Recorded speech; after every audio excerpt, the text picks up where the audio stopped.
Hello, I'm Julian Northbrook from DoingEnglish.com, coming to you today from my nice, bright, very light New York apartment.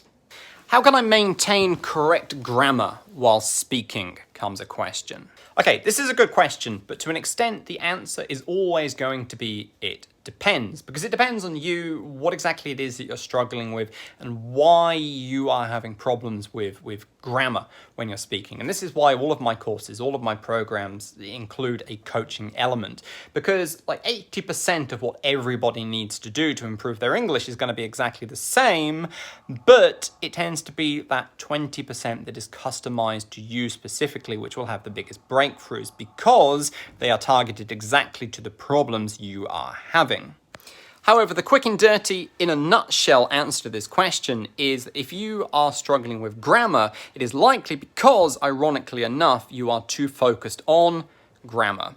Now, we used to think that native speakers produced language by computing grammar rules in their heads, combining them with individual words to make sentences. But this never really made that much sense because, like, working memory, the bit of your brain that processes shit, is actually quite limited, and we shouldn't be able to speak as fluently, as rapidly as we do.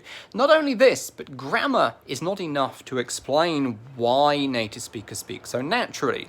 Why do we say, could you help me with this? And not, would you aid me with this task? Both of which are perfectly grammatical, but one sounds weird, the other doesn't. Why do we say things like thanks very much, which technically speaking is ungrammatical? Well, it's because native speakers actually aren't speaking like this at all. What we actually do is store big blocks of language in long-term memory, and we then pull those out and we use them as is when we are speaking. This allows us to speak rapidly, fluently, and in a native-like way. So to put things simply, if you want to speak like native speakers do, i.e. fluently and naturally with, well, correct grammar, although that's actually a flawed concept because, again, things like thanks very much, technically ungrammatical, as are a lot of things that native speakers say, well, you should be learning to speak in the way that native speakers actually speak, i.e. in chunks of language, not grammar rules and individual words.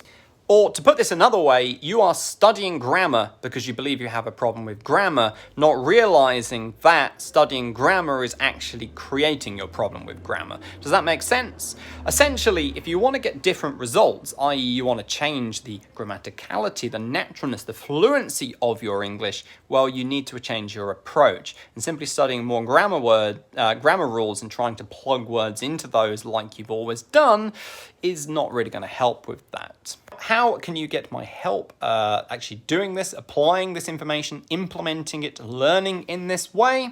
That's easy, mon petit cochon. Head over to DoingEnglish.com/free training and check out my free rocket launch method training. In that training, I'm going to teach you the 5 key changes that you need to make to your English learning routine to see rapid improvement in the language.